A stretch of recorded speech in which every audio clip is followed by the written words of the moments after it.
You ever wonder why some people seem to have it all together while others are constantly struggling to keep up? It's not luck, it's not talent. It's not even about having more opportunities. It all comes down to one simple thing: control. Control over what you say, control over what you think, control over how you feel, and control over how you manage your resources. Let me tell you something: if you can master your mouth, your mind, your mood, and your money, you can master your life. Most people don't realize that the power to change everything is already inside them, just waiting to be tapped into. But if you don't control these things, they'll control you. These things shape your world. They influence every decision you make, every relationship you build, and every opportunity you either take or miss. Control them, and you control your life. Let them run wild, and you'll find yourself in a place you never wanted to be. So today we're going to dive into this. We're going to break it down. And when I'm done, you'll walk out of here with a new sense of focus and responsibility over your life. Let's talk about your mouth. When I say control your mouth, I'm not just telling you to hold your tongue when you're angry, although that's important. I'm talking about realizing the power that comes with every word you say. The words you speak are like arrows. You can't take them back once they leave your lips. So many people don't realize this. They talk without thinking, spit out negativity, or gossip without considering the impact.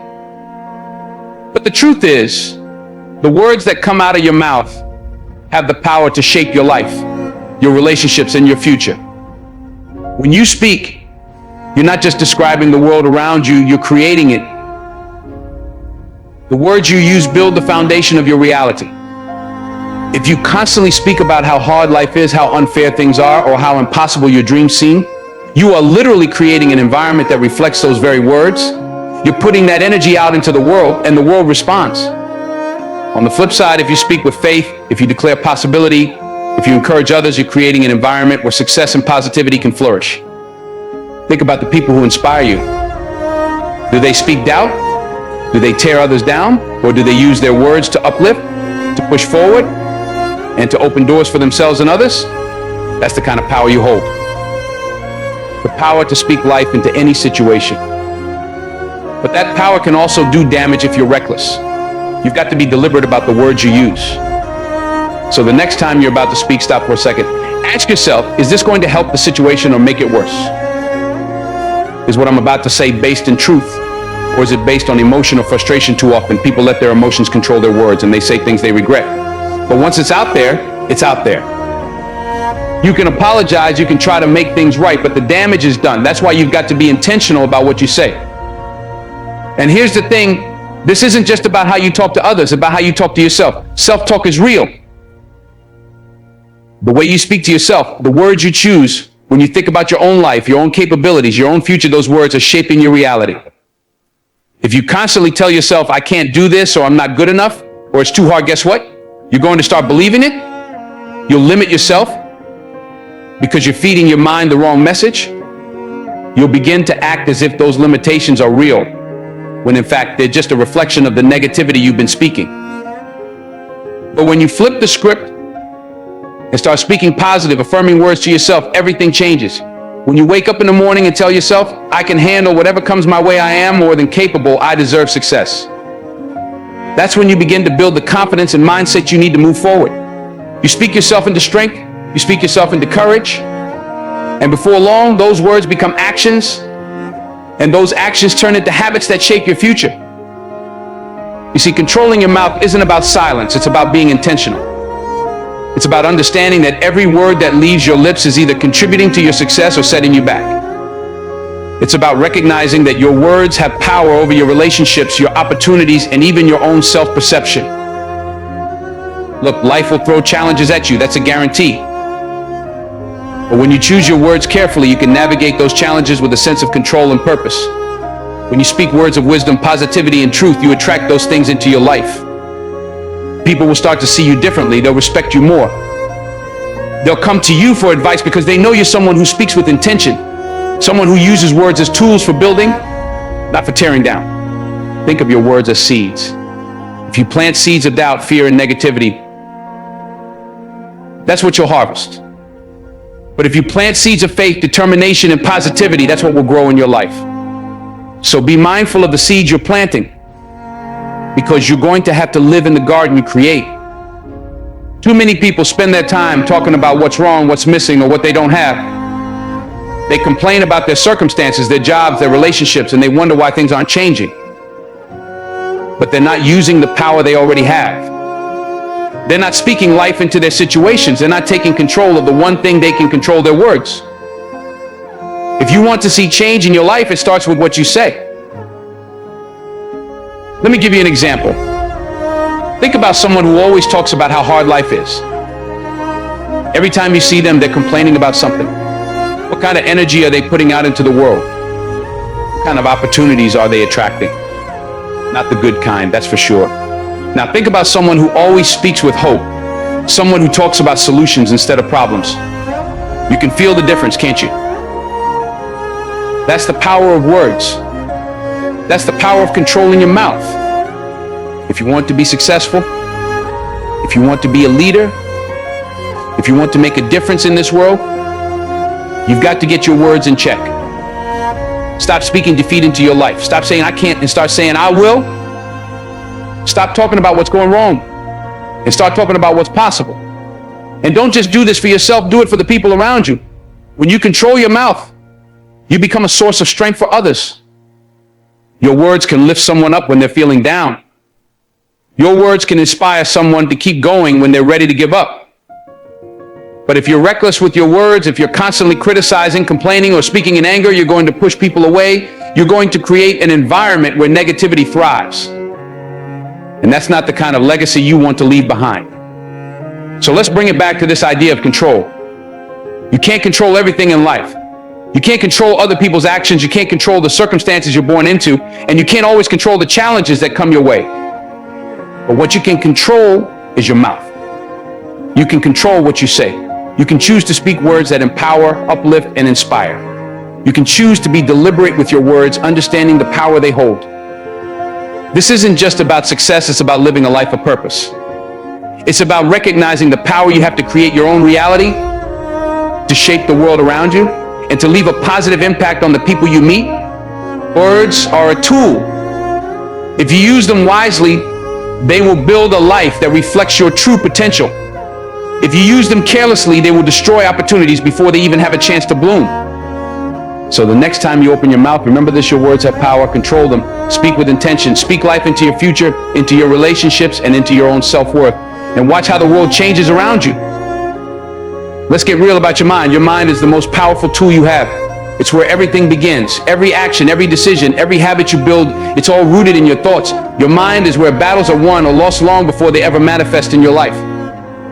You've got to understand this, because if you don't control your mind, it will control you.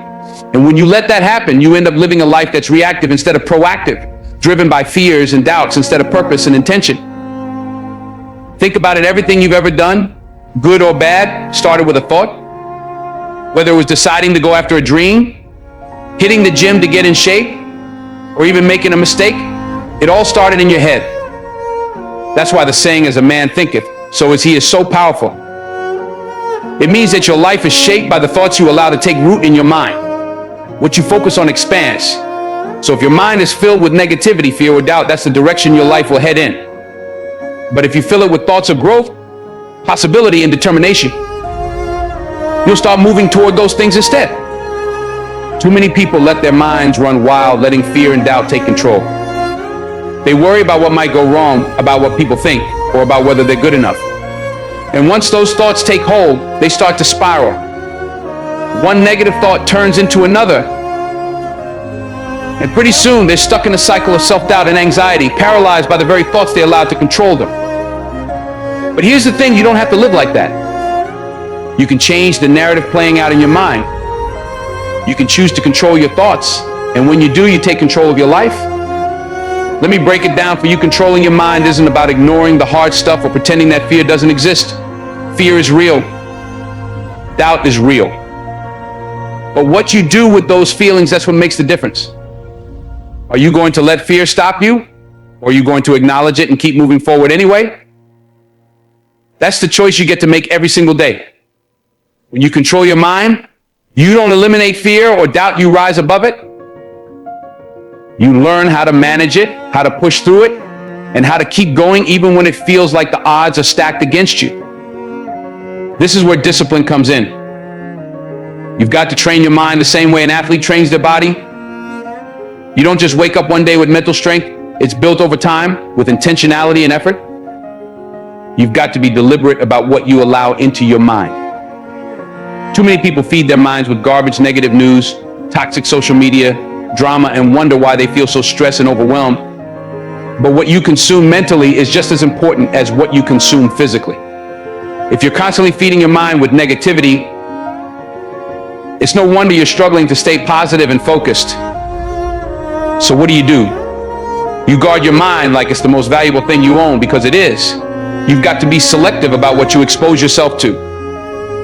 If it doesn't feed your spirit, if it doesn't align with your goals or your values, let it go. Instead, fill your mind with things that challenge you, that push you to grow, that inspire you to be better. Read books that make you think, that open your mind to new ideas and possibilities. Listen to people who motivate you, who've walked the path you want to walk, and who've overcome the obstacles you're facing. And here's another thing: surround yourself with people who lift you up. The company you keep has a huge impact on your mindset. If you're hanging around people who are always negative, always complaining, always doubting, that energy is going to rub off on you. But if you're around people who are driven, focused, and positive, that energy is contagious too. The more you expose yourself to positivity and success, the more your mind will start to reflect that. You'll start to believe in yourself more, to see opportunities where others see obstacles, and to push through challenges with confidence instead of fear. Controlling your mind also means being intentional about your thoughts. When a negative thought creeps in, and you've got to catch it, challenge it, and replace it with something better. You can't just let negative thoughts sit there and fester. If you do, they'll take root and grow into something bigger than they ever needed to be. Instead, when you catch yourself thinking, "I can't do this," stop and ask yourself, is that really true? What evidence do I have that I can't? Most of the time, you'll realize that those negative thoughts aren't based in reality. They're just your fear talking. So challenge them, flip the script, and replace them with thoughts that serve you. Another powerful tool for controlling your mind is visualization. When you visualize your goals, your dreams, and your success, you train your mind to focus on what you want rather than what you're afraid of. When you can see it in your mind, you can start to believe it's possible. And once you believe it's possible, you'll start taking the actions necessary to make it a reality. Visualization isn't just daydreaming, it's a way of programming your mind for success. It's about creating a mental picture of where you're headed and letting that picture guide your actions.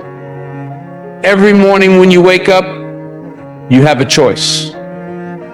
Are you going to let the world dictate your thoughts, or are you going to take control of your mind?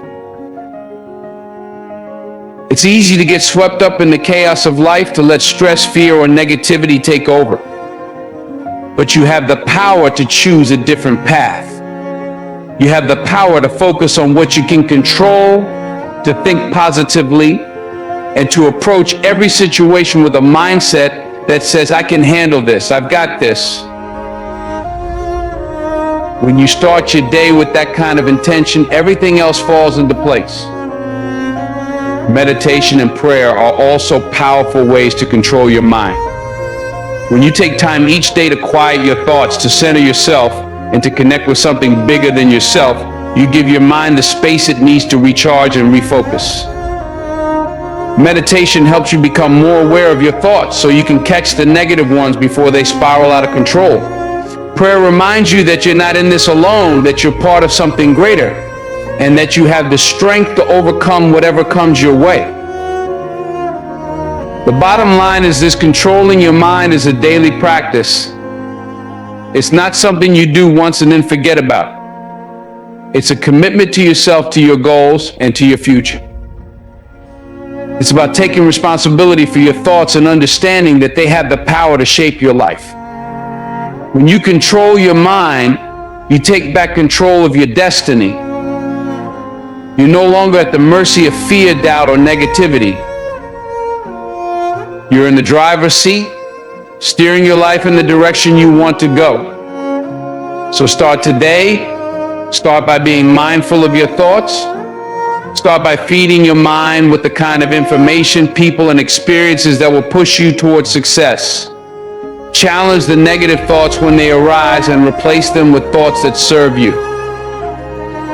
Visualize your goals, meditate, pray, and take control of your mind, because when you do that, you take control of your life. And once you're in control of your mind, there's nothing you can't achieve. Now let's dive into something that people often overlook but plays a huge role in how their lives unfold: your mood. Your mood is like the lens through which you see the world, and if you don't control it, that lens can distort everything around you. Think about it. You've probably seen it happen before. Someone wakes up on the wrong side of the bed, and all day they carry that bad energy with them. Every interaction is negative. Every obstacle feels like a catastrophe. They're walking around like the whole world is against them, when in reality, it's their mood that's the problem.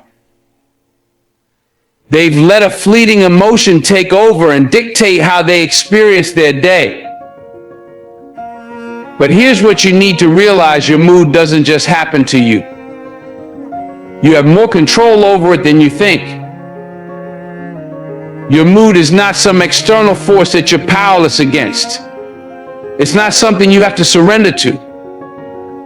Your mood is a choice. It's something you can regulate, something you can manage no matter what's happening around you. And when you understand that, when you realize that you have the power to control your emotional state, everything starts to change.